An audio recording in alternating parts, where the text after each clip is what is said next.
The Nintendo Wii showed us that games are for everyone, but it also gave us some great core titles for Nintendo fans to enjoy. Two such games are Super Smash Bros. Brawl and Super Paper Mario, which have some of the most interesting video game secrets on the Nintendo Wii. So in this episode of Did You Know Gaming Extra, we're going to talk about these two titles as well as several of the other Wii hits and obscure games which have surprises hidden within or behind the scenes. Our first piece of Wii trivia is actually quite fascinating and comes from the aforementioned Super Paper Mario by Intelligent Systems. This Paper Mario entry was a seemingly unlikely sequel in the RPG Mario spin-off series, with the dev team focusing on incorporating platforming elements from the main series of Mario games this time around. The game's development was unusual, with many bizarre unused elements in its data, but today we're talking about a secret that can just barely be made out while playing the game itself. In 2014, YouTube user Some Dude uploaded a version of the River Twigs Bed background music, which they had slightly edited to make the voices in the audio more clear. While the track can be heard during normal gameplay, the voices within it are too distorted and obscured to be fully made out.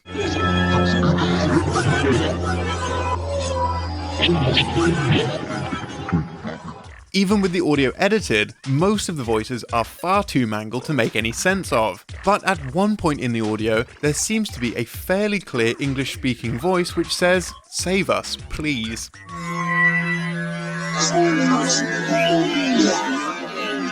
The name of the river Twigs is a clear nod to the mythological river Styx, a river that forms the boundary between Earth and the underworld. Due to this, it's been assumed that these crying voices in the river Twigs bed background music are coming from the souls of the dead. Pretty dark for what is essentially a colourful and cheery platforming adventure. Before we get into more Wii facts, we'd like to take a moment to talk about this video's sponsor, Asphalt 9.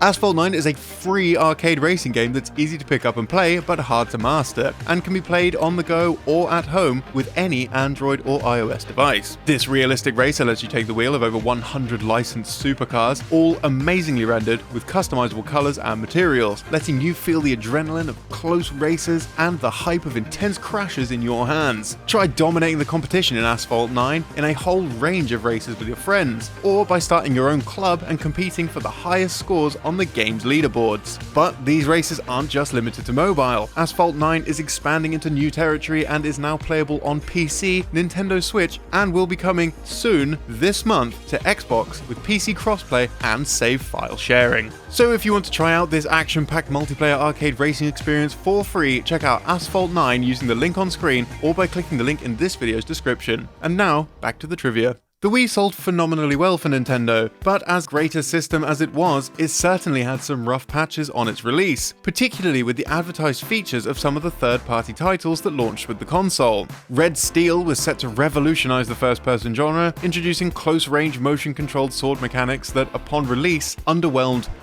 everybody, frankly, with just how pointless they were. With that said, it doesn't take away from some of the more enjoyable extra elements of the game, such as the small Easter egg that can be found within the game's Geisha House mission. When encountering the second group of geishas who must be freed, one locker happens to stand out, having a dark area pasted over it. Once opened, the player will see a collection of 4 images featuring a group of men wearing blonde wigs. It's believed that these men are some of the staff that helped bring this mess of a title to fruition. One game which essentially performed a complete reversal of Red Steel, aka didn't use motion controls to jam in a completely unnecessary mechanic into the game for the sake of advertising spectacle, was Zac and Wiki Quest for Barbaro's Treasure. The game was released in the first year of the Wii's life, and reception for the title was fantastic. Many who played the game felt it was the perfect demonstration of what the Wii was all about. Zac and Wiki made great use of the Wii's motion controls for its puzzles and point-and-click gameplay, which is why it's surprising that Zac and Wiki wasn't originally planned to be a Wii game at all.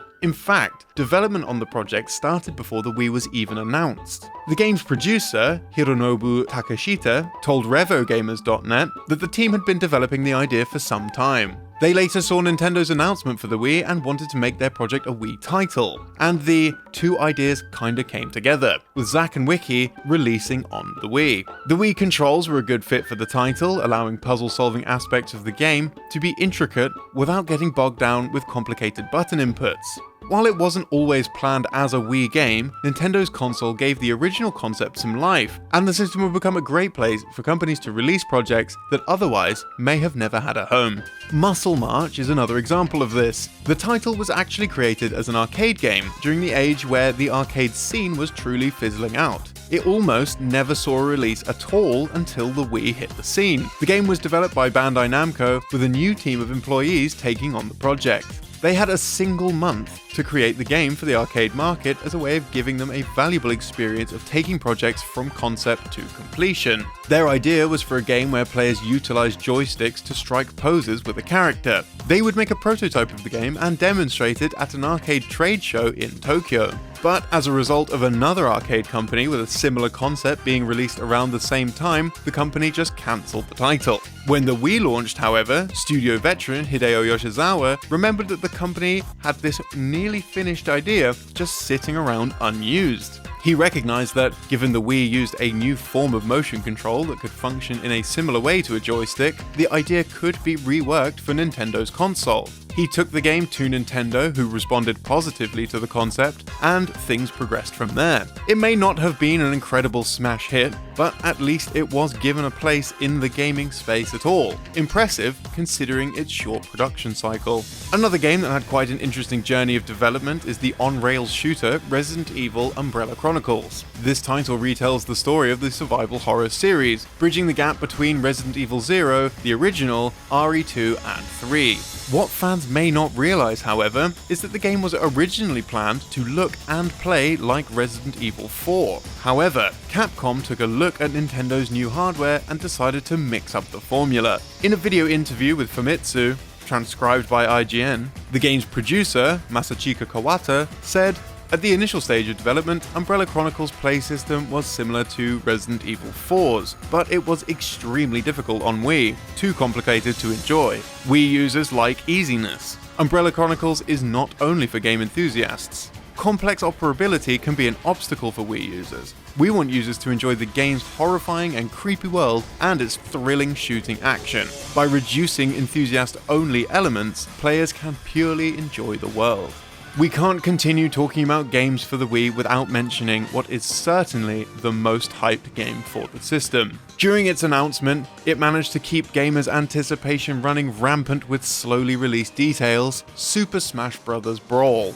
The game kept players hooked for a long while, but it didn't stop rumours coming around which led players to believe new and exciting features would be coming to the title post-launch. This created a constant buzz around the game, with news outlets clamoring to get whatever exclusive info they could on the game. It also resulted in a few articles of a more humorous nature. In April 2009, IGN published an article that made many believe an expansion pack for Brawl would be offered as part of a service called Wii Expand. The expansion in question was allegedly going to be called Super Smash Bros. Brawl X Extreme, and was said to be geared towards an adult audience, with gore and decapitations being added to the game. Here is the footage of the supposed expansion pack in action, but this would not be the video that led many to believe these additions would be included. The video which was demonstrated appeared to take place in a conference meeting, but as you've probably guessed by now, all of this was a hoax by IGN as part of their annual April Fool prank. From one crossover to another, Mario Sports Mix saw everyone's favourite Mario characters playing pretty much what you would expect. Sport. The game included not just characters from the Mario universe, but having been developed by Square Enix, it also had several characters from the Final Fantasy franchise. But we're not here to talk about something on display for all, we're talking about something hidden within the game's data. A version of Final Fantasy's Bahamut was dropped in the game's final release, along with an additional unused court. Since both can still be found in the data, they were likely removed towards the end of the game's development. Another amusing fact comes from when the game was first announced, where Reggie Fils-Aimé stated the game would include no sports which had been featured in previous Mario Sports titles. A statement that is so plainly just completely not true. 3 of the sports featured in the game had been included in Mario titles prior in at least some fashion. Basketball, for a start, had been the primary focus of an earlier release, Mario Hoops 3-on-3. It was even a game which was heavily advertised as a basketball crossover title with Final Fantasy characters. There were also several basketball minigames featured throughout the Mario Party series. Volleyball made an appearance in Mario Party 4 and 5 as well. And hockey was not only just in Mario Party 5, but also appeared in Mario and Sonic at the Olympic Winter Games. However, Mario Sports Mix was the first time that dodgeball had been featured in a Mario Sports title, and the first time that the other 3 games had been given prominent roles in a game released for a home console, not just as a minigame or a title released for a portable. Did you also know that the Japanese version of Super Mario RPG has several anime references hidden within it? Or that many players who purchased Resident Evil Village legitimately suffered poor frame rates due to the anti-piracy measures within it? For more facts, check out our videos on Super Nintendo games and anti-piracy in PC games. I'm talking like Gordon Ramsay so that you can just cut it together however you would like. Why does he talk like that though? I'm going to re-record that last bit. For more facts, check out our videos on Super Nintendo game facts and anti-piracy in PC games.